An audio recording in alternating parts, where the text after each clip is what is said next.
Muy buenas noches. Tenemos para hoy la lectura de la liturgia de la palabra del día martes 6 de noviembre de la 31ª semana del tiempo ordinario, ciclo B.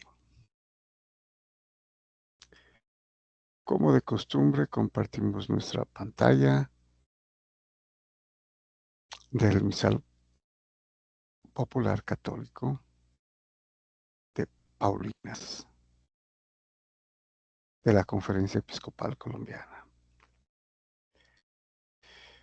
Bueno, cada país debe tener, ¿no?, su correspondiente misal aprobado por la Conferencia Episcopal, que es básicamente, esencialmente la misma, ¿no? Porque en el mundo se lee prácticamente lo mismo, las mismas lecturas, ¿no? Con diferencia, pues, de fiestas, santos. Entonces ahí puede cambiar, pero esencialmente es la misma liturgia en la Iglesia Católica. Muy bien, vamos entonces del miércoles 6 de noviembre a la primera lectura y continuamos con la carta del apóstol San Pablo a los Filipenses, capítulo 2, versículos del 12 al 18.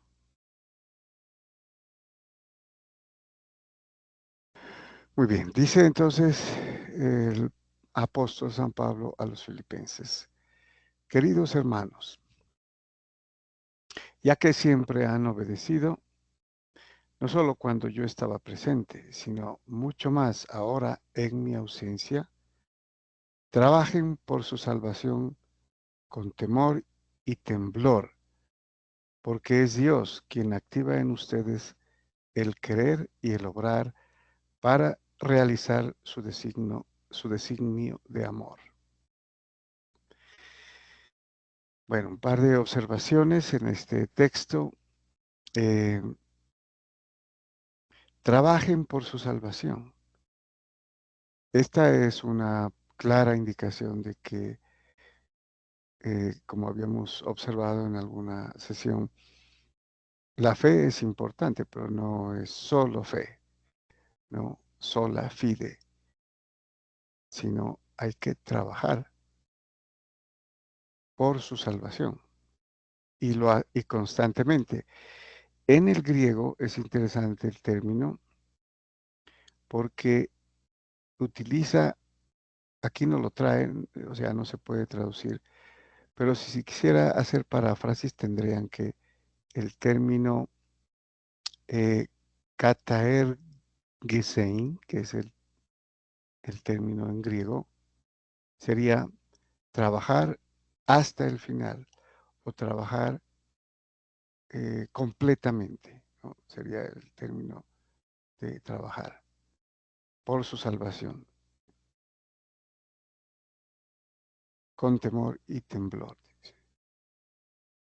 El temor aquí, pues obviamente se refiere no al miedo, ¿no? Como tal, sino a no ofender, inclusive en la misma liturgia, ¿no? Sí, habría que obedecer, seguir las indicaciones, las reglas, el institutio que se llama, ¿no? La institución, para no ofender. Entonces, con el temor de no ofender al Señor, especialmente en la liturgia, ¿no? Y temblor, cuidadosamente, estrictamente. Bueno, y también porque es Dios quien activa en ustedes el querer y el obrar. O sea, el querer, ¿quién lo da? La gracia, ¿no? Que es don de Dios. Entonces, el querer y el obrar también, porque al querer se posibilita el hacer, y el hacer es a través del Espíritu. Es el Espíritu Santo quien obra en nosotros, ¿no? Especialmente las obras de amor, obras de misericordia. Que ese es el trabajar hasta el final, o trabajar arduamente, ¿no? Por su salvación. Cualquier cosa que hagan sea sin protestas ni discusiones. Así serán irreprochables y sencillos, hijos de Dios, sin tacha, en medio de una generación perversa y depravada, entre la cual brillan como lumbreras del mundo, manteniendo firme la palabra de la vida. La palabra de Dios, ¿no? La palabra de la vida que da vida. Bueno, es importante aquí observar, eh, dice, sin protestar, obedecer. ¿No? Interesante aquí la alusión que se hace a nuestros hermanos protestantes, ¿no? Bueno, tal vez sin proponérselo, pero lo dice, lo manifiesta, ¿no? Explícitamente, sin protestas ni discusiones. Y así serán irreprochables y sencillos, hijos de Dios sin tacha. Como debe ser, ¿no? Porque se está haciendo lo que Dios manda, ¿no? Entonces no admitiría discusión ni protesta.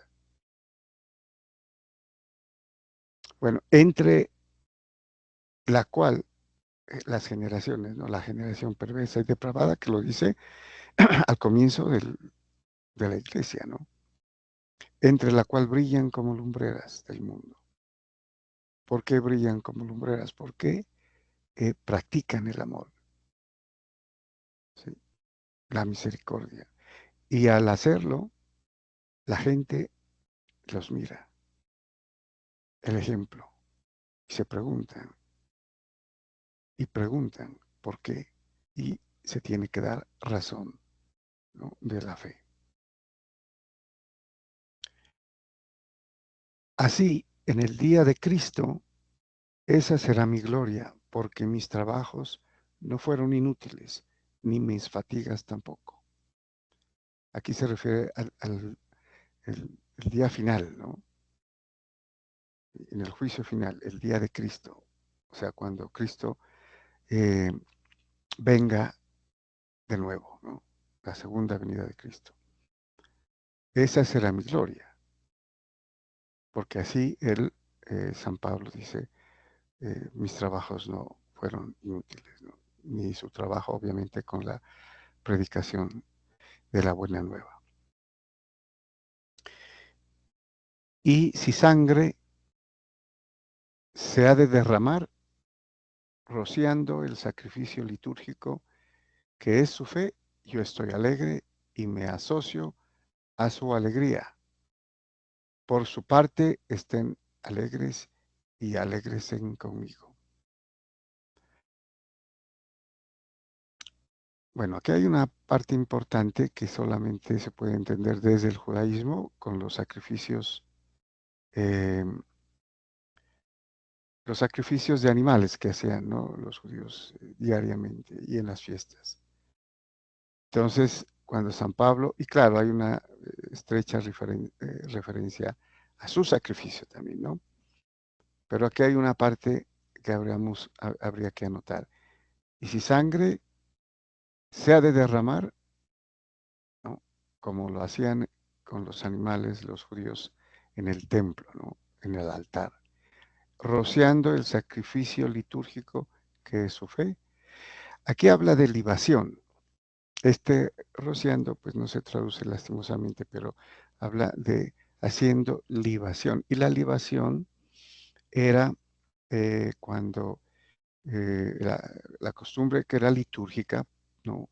Parte de la liturgia judía en el templo, en el sacrificio de animales por los pecados cometidos, ellos rociaban eh, licor sobre el altar, ¿no?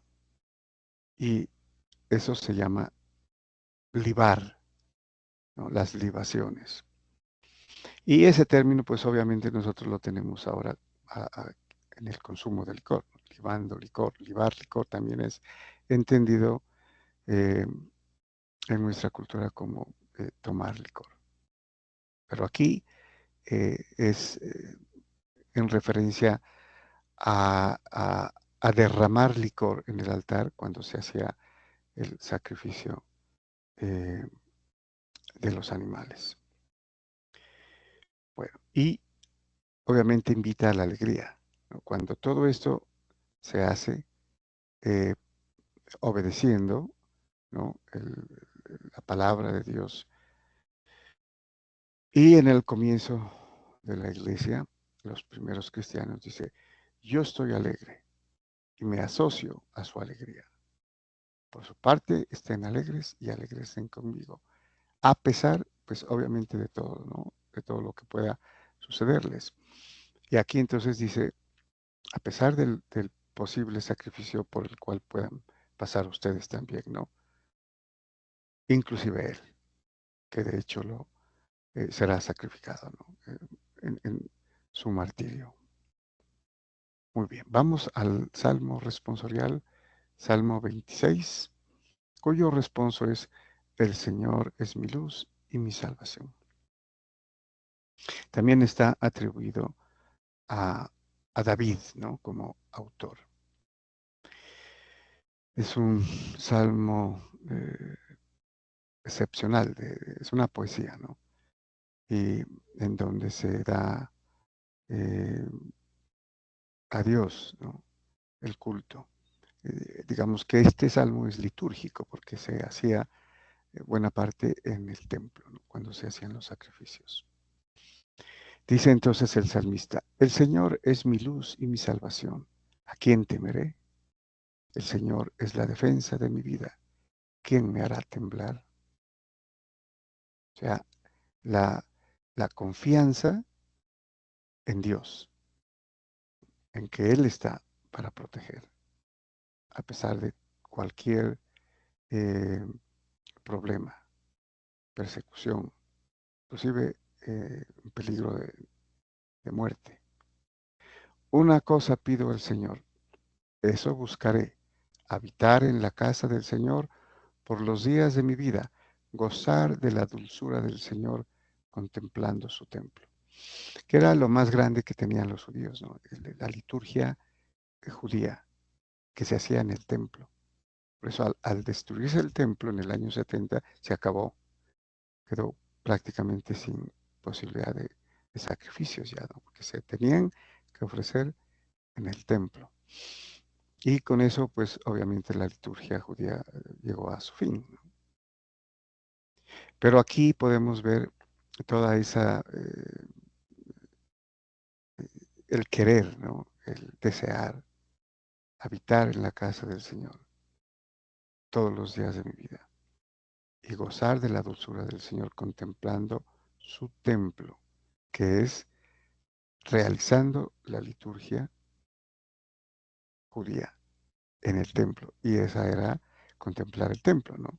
Donde estaba en el Santo de los Santos, estaba el Arca de la Alianza, ¿no? Con las tablas de la ley, el maná y el bastón de Aarón. Y termina el salmista, espero gozar de la dicha del Señor en el país de la vida. Una alusión mesiánica, ¿no? Gozar de la dicha del Señor en el país de la vida, o sea, en el cielo. Espera en el Señor, sé valiente, ten ánimo, espera en el Señor. Que en una versión se podría traducir, espera como permanece en el Señor. Sé valiente, ten ánimo, permanece en el Señor. ¿Sí? Como lo dirá San Juan en el capítulo 15, ¿no? de su Evangelio. ¿Sí? Ustedes son la vid, ¿no? Ustedes son las ramas, yo soy la vid, permanezcan en mí, ¿no? Porque sin mí no pueden hacer nada. Entonces, permanezcan en el Señor, podríamos decir. Y vamos al Evangelio. Continuamos con el capítulo 14 del Evangelio según San Lucas, versículos, 25 al 33. Bueno, nos dice San Lucas, en aquel tiempo mucha gente acompañaba a Jesús.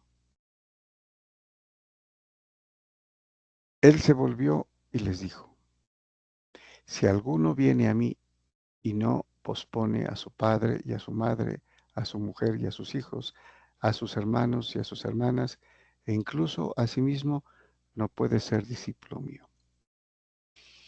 Bueno, aquí habría que notar que en la mayoría de versiones se utiliza un verbo que es un semitismo, ¿no? Y se tradujo y causa un poco de preocupación, porque diría, si alguno no odia a su padre y a su madre,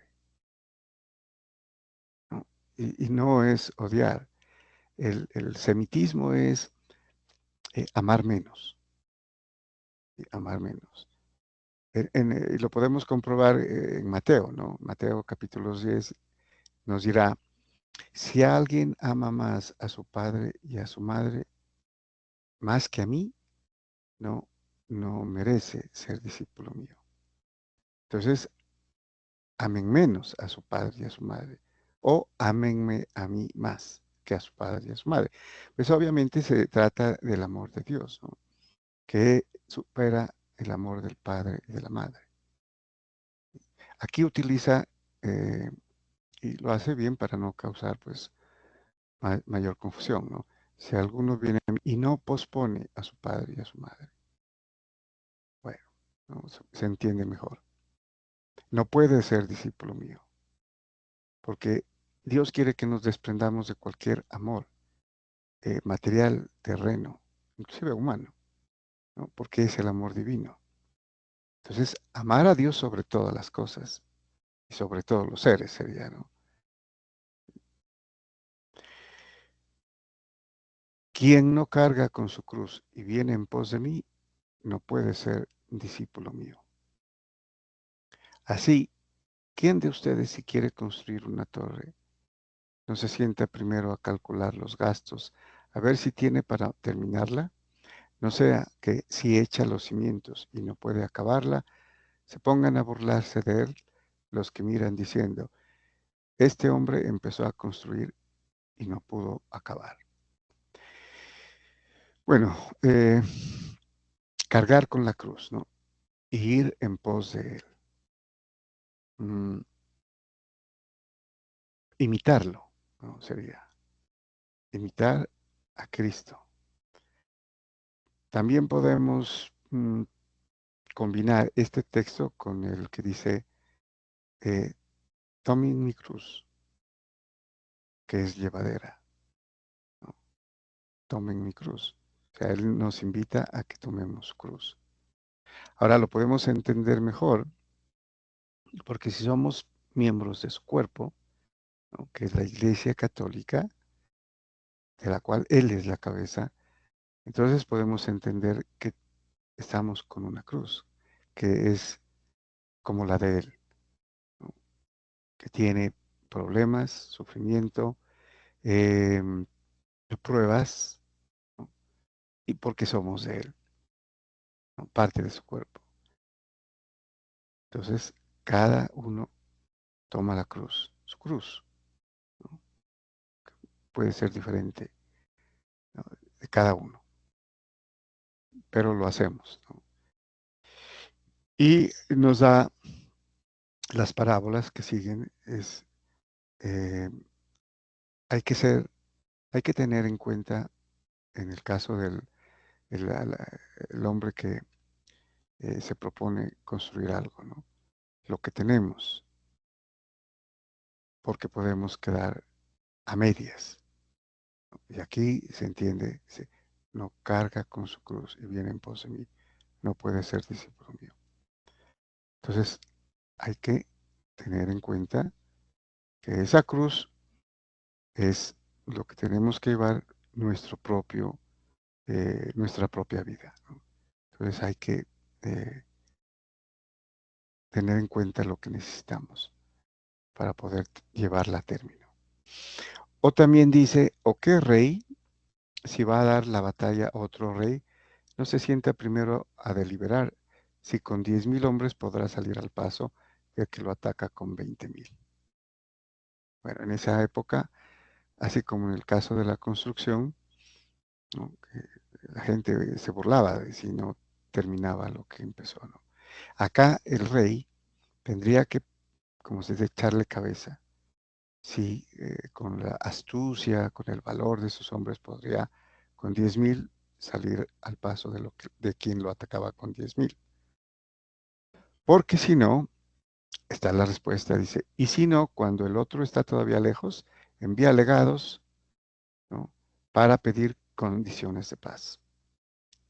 O sea, porque si sabe que con 10,000 no podrá ganar a un rey que viene con 20,000, entonces lo más sensato sería enviar emisarios, mensajeros, ¿no? Para pedir condiciones de paz y no poner en peligro a todo el pueblo. Así pues, dice, todo aquel que entre ustedes no renuncia a todos sus bienes, no puede ser discípulo mío. Entonces, con este eh, broche, digamos, de oro, ¿no? Hay que renunciar a todo lo que nos apega al mundo y nos distancia de Dios, ¿no? Por eso no podemos permanecer en Cristo si no renunciamos a lo que nos ata, a lo que nos separa de Él. Muy bien. Muchas gracias y bendiciones.